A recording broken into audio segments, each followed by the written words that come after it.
Bom dia, abençoados, tudo bem? A paz do Senhor Jesus. Que o Senhor Jesus possa abençoar, a sua vida, a sua casa, o seu trabalho, tudo que você tem, né?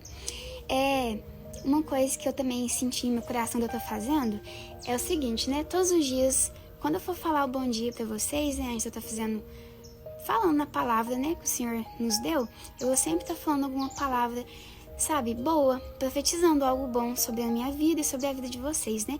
Porque se a gente for olhar, tantas vezes as pessoas nos chamam, né, e jogam palavras de maldição sobre a gente, né, e acaba que aquilo faz com que a nossa vida se torne, ou que a gente se torne aquilo. Então eu vou fazer o contrário, né, profetizar palavras boas sobre a nossa vida, porque a palavra se vem nos dizer que a nossa palavra tem o poder, né, de trazer vida ou morte. Então eu vou estar fazendo isso, amém? Pessoal, vamos estar orando também, né, para estar agradecendo ao nosso Deus, né, por estarmos aqui mais uma manhã, né? Louvado seja o nome do Senhor Jesus. Grandioso Deus, poderoso Pai, bom dia Espírito Santo. Senhor, muito obrigada por estarmos aqui mais uma manhã. Muito obrigada por podermos contemplar, né, a criação do Senhor, sabe, a vida, por estarmos aqui. Muito obrigada por tudo. Senhor, hoje é dia 1º de abril e desde já nós entregamos esse mês ao Senhor. Que esse mês venha ser um mês abençoado, cheio da presença do Senhor. Que o Senhor derrame bênçãos sobre a nossa vida e que a presença do Senhor venha estar sobre a nossa vida. Em nome do Senhor Jesus, te entregamos a nossa vida, tudo que temos nas mãos do Senhor e aceitamos ao Senhor como nosso único e suficiente Salvador. Pedimos que o Senhor nos livre de todo mal e é isso que te pedimos e te amamos, Espírito Santo. E te agradecemos em nome do Pai, do Filho e do Espírito Santo. Amém e graças a Deus. Amém? A palavra de hoje é no livro de Colossenses, capítulo 4 e versículo 2, viu? Esse versículo nos diz assim: preservai na oração, vigiando com ações de graças. No resumo eu coloquei assim: a oração é a nossa maior arma que temos para nos achegar a Deus, para enfrentarmos o mal, para vermos o milagre acontecendo. Assim como Elias orou e o fogo desceu, assim como Ana orou e o milagre aconteceu, vemos que a oração tem o poder de fazer o impossível vir a se tornar realidade.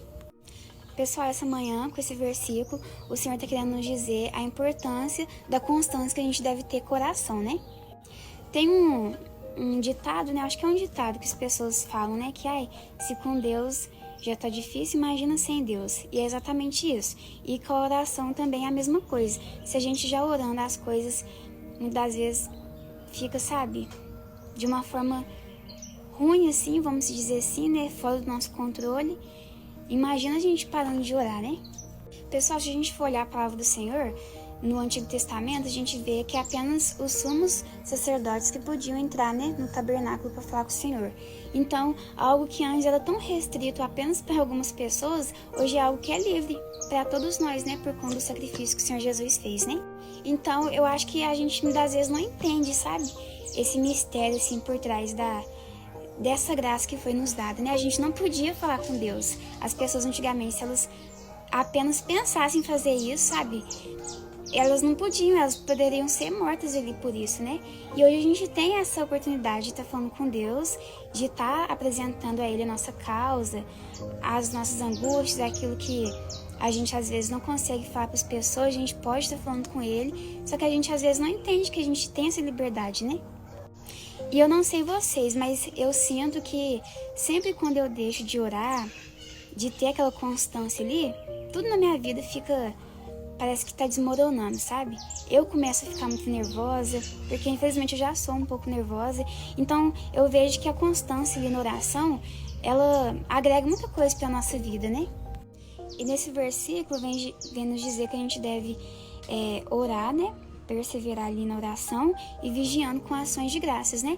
Então o Senhor também já nos mostra que a gente sempre tem que estar ali vigiando, porque às vezes eu entendo nossa correria do dia a dia, fora as coisas também, né, que acaba tirando nossa atenção e o foco da oração, acaba a gente deixando de vigiar, mas a gente sempre tem que estar ali vigilante, orando sempre, né, porque o mal ele é muito astuto, às vezes a gente tá ali passando por situações, laços estão sendo criados ali pra gente, e por a gente não estar orando, acaba que a gente não consegue nem ter discernimento das coisas, né?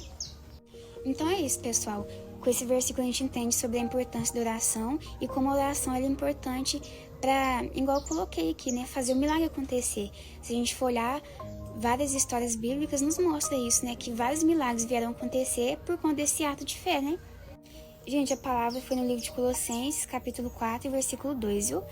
E que a gente possa começar a orar mais, né? Porque oração, igual eu falei, é a única maneira que a gente tem, assim, de nos aproximar de Deus, né? Através da oração, através da obediência, né? Tem várias outras coisas, mas a oração é a primordial ali, né? Então, que a gente venha fazer isso, que a gente vai ver como nosso relacionamento com Deus vai melhorar e as coisas também. As coisas não vão ficar perfeitas, né? Porque é luta atrás de luta, né? Mas a gente vai ter a presença de Deus ali, então já nos basta, né?